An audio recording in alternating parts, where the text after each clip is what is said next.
Ça ne va jamais être facile à accepter. Mais je me devais de dire très sérieusement à une personne que je prends très au sérieux ce que j'ai appris. Un apprentissage par la douleur. Salut à toutes et à tous, et bienvenue sur Principes de base, la chaîne où nous explorons les lois de la nature. Ces vérités simples mais puissantes qui gouvernent nos vies. Comme vous le savez, ici, nous croyons que la vie a des principes, et ces principes sont simples. Parce qu'on a tous, un jour ou l'autre, perdu notre temps et notre énergie dans des débats inutiles. On a voulu expliquer, argumenter, prouver, démontrer, afin d'essayer de convaincre une personne alors qu'elle a déjà résolu de ne pas te croire. Elle s'est préparée à rejeter tout élément de preuve pouvant, ne serait-ce qu'un tout petit peu, érafler sa logique et sa position de celle qui a raison ou de celle qui n'a rien fait de mal. Une personne qui sait qu'accepter la vérité et valider tes arguments lui porterait préjudice ou lui causerait une certaine perte. Et quand cette perte peut être colossale, ça pourrait ne pas se limiter à un rejet de tes arguments aussi clairs, limpides et indiscutables soient-ils. Ça peut vraiment tourner à un affrontement violent et rageux. Tout simplement parce que face à une personne de mauvaise foi, tout ça n'a aucun sens si ça ne va pas dans le sens de ses intérêts.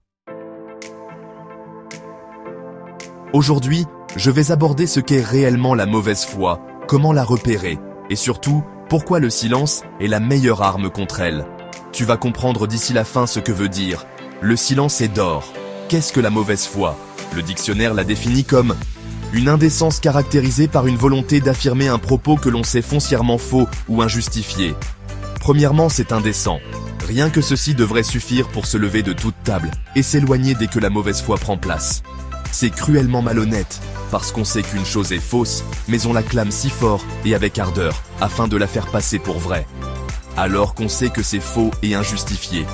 Jean-Paul Sartre disait de la mauvaise foi que le menteur de mauvaise foi trompe et sait qu'il trompe. Le mauvais croyant trompe et ne sait pas qu'il trompe. Autrement dit, la mauvaise foi est un acte très conscient. On ne l'est pas par ignorance. Mais dans tous les cas, elle est toxique et destructrice. La mauvaise foi, c'est lorsqu'une personne fait semblant d'être dans une discussion honnête, alors qu'en réalité, elle ne cherche pas la vérité, ne veut pas comprendre, fait tout pour avoir raison, même si elle est en tort. Voltaire a dit « La paix vaut encore mieux que la vérité ». Parce que parfois, même si tu as raison, vouloir convaincre quelqu'un qui refuse d'entendre la vérité, c'est perdre son temps. Dissiper inutilement ton énergie, tes émotions, ton attention, ça peut être vraiment éreintant. On se retrouve au final vanné, complètement lessivé et tout ça pour aucun résultat positif. Parce qu'essayer de renverser la mauvaise foi est toujours un échec. De ces échecs qui ne te laisseront pas aller sans t'arracher la paix du cœur. Et pourtant la paix est bien ce que l'on recherche tous.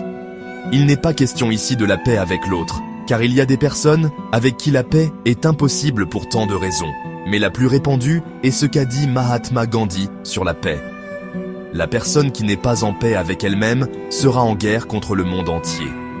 Donc, avec celles et ceux qui luttent avec leurs propres démons, personne n'aura jamais la paix avec, y compris toi. Quand bien même tu serais la perfection incarnée de l'amour. Donc la paix dont Voltaire parle quand il dit que la paix vaut encore mieux que la vérité. Il s'agit de ta propre paix intérieure, celle qui est la chose la plus chère qui soit, et que tu dois protéger à tout prix. Examinons cela ensemble, famille de principes de base, afin de se bâtir une vie encore plus paisible, et surtout comment éviter cette erreur. Si tu ne l'as pas encore fait, il est peut-être temps de prendre une seconde pour t'abonner à la chaîne, et de cliquer sur la cloche de notification, afin de faire officiellement partie de cette famille. Comment reconnaître une personne de mauvaise foi ? Il y a plusieurs signes qui montrent qu'une personne est de mauvaise foi. Plus tu les connais, plus tu sauras les détecter rapidement et éviter le piège. Un des premiers signes, c'est que la personne change de sujet quand elle est en tort. Par exemple, tu prouves à quelqu'un qu'il a fait une erreur avec des faits concrets. Il te répond « De toute façon, toi aussi, tu fais des erreurs. Tu as fait ci et tu avais fait ça. » Alors que ce n'est pas le problème posé sur la table. C'est une diversion. Il évite le sujet principal pour déplacer l'attention ailleurs. Tu dois savoir que tu es en présence d'une personne manipulatrice. Ensuite, elle déforme tes propos.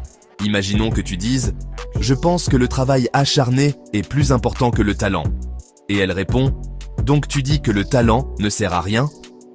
Elle caricature ta position pour la rendre absurde et te forcer à te défendre. Un autre signe, c'est qu'elle joue sur l'émotion au lieu des faits. Par exemple, tu critiques une décision professionnelle injuste et la personne répond « Tu es vraiment dur, tu manques d'empathie ». Elle te fait passer pour le méchant au lieu de répondre sur le fond du problème. Ensuite, elle refuse d'admettre l'évidence, même avec des preuves. Tu montres des statistiques prouvant un fait et la personne répond « Ouais, mais moi, je connais quelqu'un qui a vécu le contraire ». Elle rejette les faits pour s'accrocher à son opinion. Un autre signe, c'est qu'elle te fait perdre patience exprès. Elle répète les mêmes arguments en boucle, te coupe la parole, te pousse à t'énerver. Son but ? Te faire perdre ton calme et te discréditer. Mark Twain disait « Ne discute jamais avec un idiot. Il t'abaissera à son niveau et te battra avec son expérience. » Tu lui montres des études sur l'impact du travail acharné. Elle change de sujet. « Oui, mais regarde, un tel a gagné au loto. » C'est un piège. Parce que cette personne ne cherche pas la vérité. Elle veut juste avoir raison. À ce moment-là, il faut appliquer la règle d'or. Ne pas débattre. Pourquoi discuter est une perte de temps? Si tu as déjà essayé de convaincre quelqu'un qui ne veut pas être convaincu, tu as sûrement ressenti une perte de temps énorme, une frustration intense et une impression de parler dans le vide. Et c'est normal, parce que la personne en face ne débat pas pour comprendre et évoluer. Elle débat pour gagner, même s'il faut gagner sans honneur et par le faux. Pourquoi il est même dangereux de se lancer dans un débat avec une personne de mauvaise foi? Le célèbre biologiste Jean Rostand a dit « L'odieux de la mauvaise foi, c'est qu'elle finit par donner mauvaise conscience à la bonne foi. C'est comme quand tu es pris par la police. Tout ce que tu diras sera retenu et utilisé contre toi.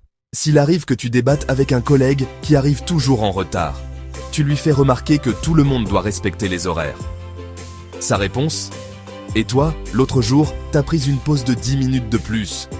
Plutôt que de reconnaître son erreur, il cherche à détourner la conversation.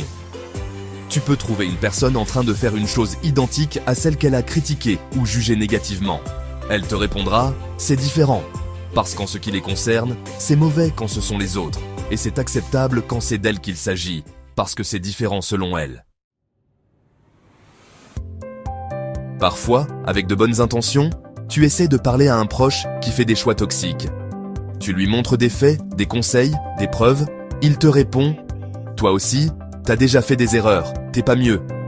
À ce moment-là, tu dois arrêter immédiatement.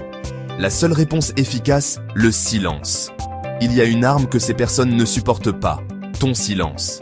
Ce qui, contrairement à ce que les gens croient, c'est une arme offensive extrêmement puissante et redoutable. Lao Tse disait « Celui qui parle ne sait pas, celui qui sait ne parle pas ». Et il ajoute « Le silence est une source de grande force, parce que le silence est un bruit puissant et c'est le sommeil qui nourrit la sagesse. » Comme l'a dit Francis Bacon, garder le silence peut sembler de la faiblesse, de la résiliation ou alors une preuve que l'autre a gagné. Car le plus souvent, c'est ce que va croire la mauvaise foi, qu'elle a gagné. Mais au fond, qui gagne? A-t-elle effacé sa culpabilité ou expié son acte manqué? A-t-elle réussi à vaincre les preuves accablantes et les arguments percutants et inaltérables de la preuve de son faux pas, de ses méfaits? Sa seule réussite est d'avoir pu s'en détourner. Mais jusqu'à quand? Parce que tôt ou tard, la mauvaise foi ne reste jamais longtemps sans conséquence. Une irresponsable conduite finira par rattraper son responsable, tout comme la méchanceté détruit avant tout la personne qui s'y livre, et comme la malhonnêteté finira toujours par porter des fruits, et ce n'est jamais que des fruits amers et douloureux. Alors que dans le silence, nous nous trouvons nous-mêmes, et la sagesse qui vit en nous.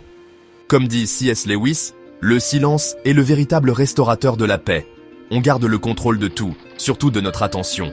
Quand tu refuses d'entrer dans le jeu de la personne de mauvaise foi, tu gardes ton énergie, tu ne nourris pas leur ego, tu montres que tu es au-dessus de ça. Pratiquement, s'il arrive que quelqu'un t'accuse d'une chose que tu n'as pas faite, et tu sens qu'il veut juste te provoquer, jeter le discrédit sur toi, te salir, au lieu de répondre, tu dis rien, tu le regardes calmement, et tu passes à autre chose. S'il arrive aussi qu'on cherche à te piéger dans une discussion toxique, tu réponds simplement. Tu as raison. Puis, tu pars et tu passes à autre chose. Tu quittes la table ou la pièce. Résultat, la personne en face se retrouve désarmée. Parce que ce qu'elle voulait, c'était te tirer dans une bataille inutile. Et ta meilleure réponse est le silence qui conduit à la paix intérieure et irradie cette supériorité mentale.